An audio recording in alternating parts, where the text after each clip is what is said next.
क्या हो अगर आपको एक गेम खेलने के लिए करोड़ों रुपए दिए जाएं, लेकिन अगर आप उस गेम को हार जाते हो तो आपको मार दिया जाएगा। ऐसा ही कुछ होता है हमारी आज की कहानी में। कहानी की शुरुआत में हमें सियोंग को दिखाया जाता है और उसकी बेटी का बर्थडे होता है तो उसकी माँ सियोंग को कुछ पैसे देती है ताकि वो अपनी बेटी को किसी अच्छे रेस्टोरेंट में ले जाकर डिनर करवा सके। लेकिन सियोंग को लगता है कि ये पैसे बहुत ही कम है और उसको और पैसों की जरूरत पड़ेगी, तो वो अपनी माँ का एटीएम कार्ड चुरा लेता है और उनके सारे पैसे निकलवा लेता है और वो उन सारे पैसों को हॉर्स राइडिंग पे लगा देता है। पर हैरान कर देने वाली बात यह है कि यहाँ पे सियोंग बहुत सारे पैसे जीत जाता है, लेकिन तभी वहाँ पर वो लोग आ जाते हैं जिनसे सियोंग ने काफी ज्यादा कर्जा लिया हुआ था। सियोंग उनसे बचकर भागने लगता है पर तभी वो एक लड़की से टकरा जाता है और वो लड़की सियोंग की जेब काट लेती है। जब वो लोग सियोंग को पकड़ लेते हैं और अपने पैसे मांगते हैं तो सियोंग अपनी जेब चेक करता है, लेकिन उसकी जेब में पैसे होते ही नहीं। तो उसको याद आता है कि वो जिस लड़की से टकराया था शायद उसने उसकी जेब काट ली। सियोंग के पास पैसे तो थे नहीं, इसलिए वो लोग सियोंग को धमकाकर चले जाते हैं और अगले 1 महीने के अंदर पैसे वापस करने के लिए कहते हैं। इसके बाद सियोंग कुछ पैसों का अरेंज करता है और अपनी बेटी को डिनर पे ले जाता है। अपनी बेटी को डिनर कराने के बाद वो जल्दी से स्टेशन पहुंचता है, लेकिन उसकी ट्रेन छूट जाती है। इसके बाद सियोंग वहीं पर बैठकर अगली ट्रेन आने का वेट करने लगता है। तभी सियोंग के पास एक आदमी आता है जिसके बारे में सियोंग कुछ भी नहीं जानता था। वो आदमी सियोंग को अपने साथ एक गेम खेलने के लिए कहता है। वो सियोंग को कहता है कि अगर तुम इस गेम को जीत जाते हो तो मैं तुम्हें 1 लाख वोंग दूंगा।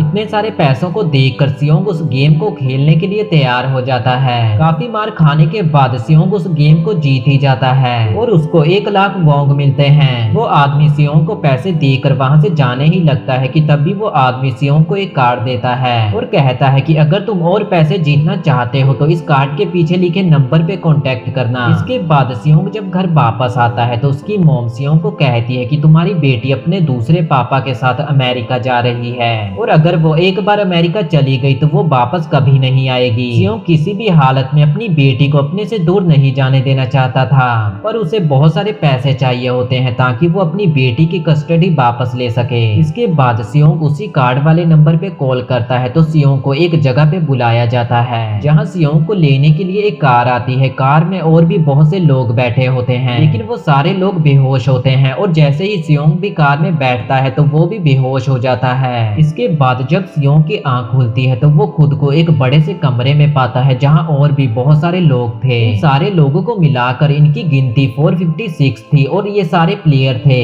जो कि यहाँ पर गेम खेलने आए थे।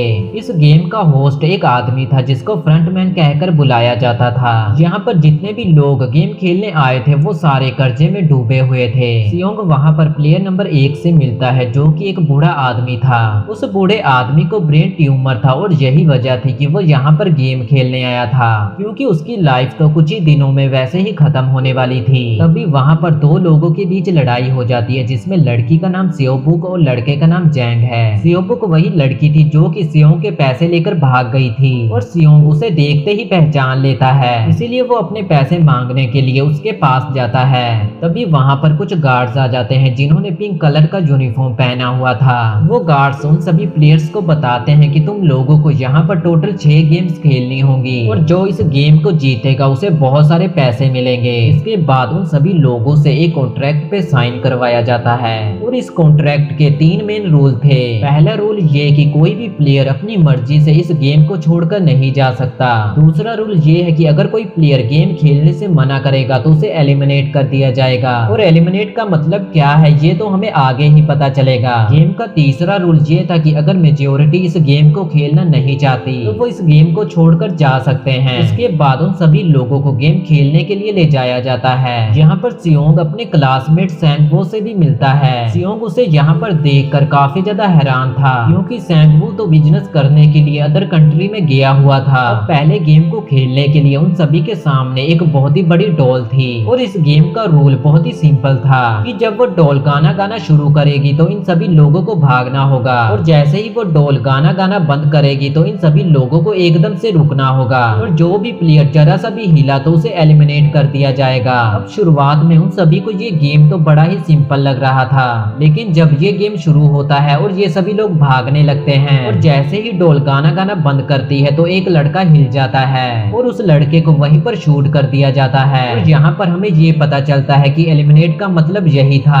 जो भी प्लेयर एलिमिनेट होगा उसे मार दिया जाएगा। इसे देखने के बाद वो सभी लोग काफी ज्यादा डर जाते हैं और इधर उधर भागने लगते हैं, और जो भी प्लेयर इधर उधर भाग रहा था उन सभी को शूट कर दिया जाता है। लेकिन तभी इन लोगों को समझ आता है कि हम लोगों को भागना नहीं है, अगर हम भागेंगे तो हमें मार दिया जाएगा। इसीलिए कुछ लोग जो बच गए थे वो तभी भागते हैं जब डोल गाना गाना शुरू करती है, और इसी तरह कुछ लोग तो इस गेम को पार कर जाते हैं, लेकिन बहुत सारे लोग इसी गेम में मारे जाते हैं। और अब 456 प्लेयर्स में से 255 ही प्लेयर रह गए थे, क्योंकि अब वो सारे प्लेयर इतना ज्यादा डर चुके थे तो वो सभी गेम खेलने से मना कर देते हैं, और अब कोई भी प्लेयर गेम को आगे खेलना नहीं चाहता था। और जैसा कि इस गेम का रूल था कि अगर मेजोरिटी चाहे तो इस गेम को यहीं पे बंद किया जा सकता है, इसीलिए उन सभी प्लेयर की वोटिंग करवाई जाती है। लेकिन इससे पहले उन सभी लोगों को प्राइज मनी दिखाई जाती है और उन्हें बताया जाता है कि अगर वो लोग इस गेम को छोड़कर जाते हैं तो ये सारा पैसा उन लोगों की फैमिली को दे दिया जाएगा जो कि इस गेम में मारे गए हैं, और ये prize money total 45 billion won होती है। इसके बाद उन सभी लोगों की वोटिंग करवाई जाती है जिसमें मेजोरिटी इस गेम को खेलना नहीं चाहती, तो इसीलिए इस गेम को यहीं पर रोक दिया जाता है। लेकिन अगर फ्यूचर में वो लोग कभी चाहे तो इस गेम को रीजॉइन कर सकते हैं। इसके बाद उन सभी लोगों को कार में बिठाकर उनके घर छोड़ दिया जाता है। अगले दिन सियोंग पुलिस के पास जाता है और उन्हें सब सच बता देता है, लेकिन पुलिस को उसकी बातों पर बिल्कुल भी यकीन नहीं होता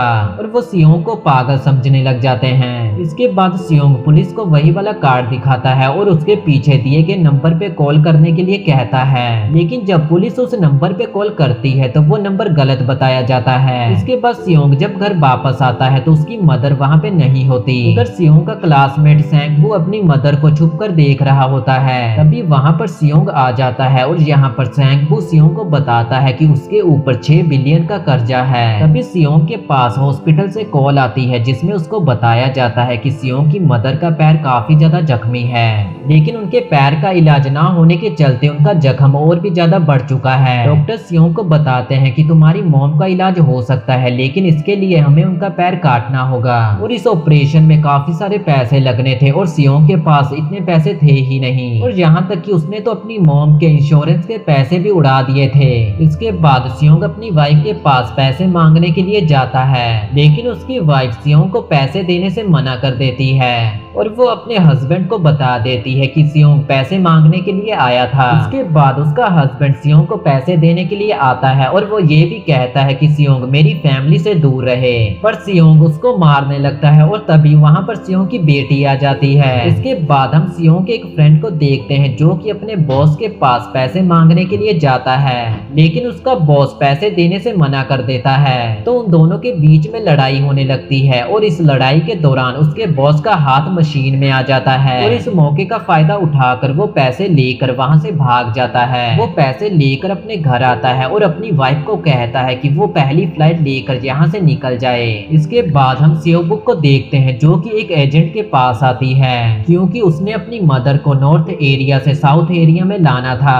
सियोबुक वही लड़की है जिसने सियोंग की जेब काटी थी, लेकिन अपनी मदर को लाने के लिए सियोबुक को यहाँ पर बहुत सारे पैसों की जरूरत थी। इसके बाद हमें एक ऑफिसर को दिखाया जाता है और इसका भाई काफी दिनों से मिसिंग था, तो ये अपने भाई के घर में चेक करने के लिए जाता है जहाँ इसको वही वाला कार्ड मिलता है, और इस ऑफिसर ने ऐसा ही सेम कार्ड सियोंग के पास भी देखा था जब वो पुलिस स्टेशन आया था। इसीलिए वो ऑफिसर सियोंग के पास जाकर इसके बारे में पूछताछ करता है, लेकिन सियोंग उसको कुछ नहीं बताता और अपने घर वापस आ जाता है। जब वो अपने घर आता है तो उसको घर के बाहर वही वाला कार्ड मिलता है। अब सियोंग डिसाइड करता है कि वो दोबारा से उसी गेम को ज्वाइन करेगा, और वो सभी लोग जो जो गेम में पहले थे वो सभी फिर से गेम को ज्वाइन करने का फैसला करते हैं, और उन सभी को गाड़ियों के जरिए एक शिप पे ले जाया जाता है। वो ऑफिसर भी उन गाड़ियों का पीछा करते हुए उसी शिप के पास पहुंच जाता है। वो एक गार्ड को मारकर उसे पानी में फेंक देता है। इसके बाद उन सभी प्लेयर्स को एक आइलैंड पे लाया जाता है, और अब यहाँ पर इन सभी लोगों को ये नहीं पता था कि अगला गेम कौन सा होगा और उसे कैसे खेला जाएगा, इसीलिए ये सभी लोग अपनी अपनी टीम बना लेते हैं। रात में सियोबुक और उसके साथ एक और लेडी वॉशरूम जाती है, जहाँ पर सियो गार्ड की नजरों से बचते करते हुए वहाँ की जगह को एक्सप्लोर करने लगती है। तभी वो देखती है कि गार्ड्स बड़े बड़े बर्तनों में कुछ बना रहे हैं। काफी देर हो जाती है लेकिन ये दोनों वॉशरूम से बाहर नहीं आती, तो गार्ड इन्हें चेक करने के लिए वॉशरूम के अंदर आ जाता है। लेकिन तब तक स्योबुक वापस आ चुकी थी। इसके बाद स्योबुक उसी लेडी को सारी बात बता देती है जो कि उसने देखा था। लेकिन यहाँ पर सैम्पू उनकी बातें सुन लेता है, तो वो इसके बारे में स्योबुक से पूछता है, तो स्योबुक उसे बताती है कि वो गार्ड बड़े बड़े बर्तनों में कुछ बना रहे थे। इसके बाद उन सभी लोगों को एक प्लेग्राउंड में लाया जाता है और यहीं पर इनका सेकंड गेम शुरू होने वाला था।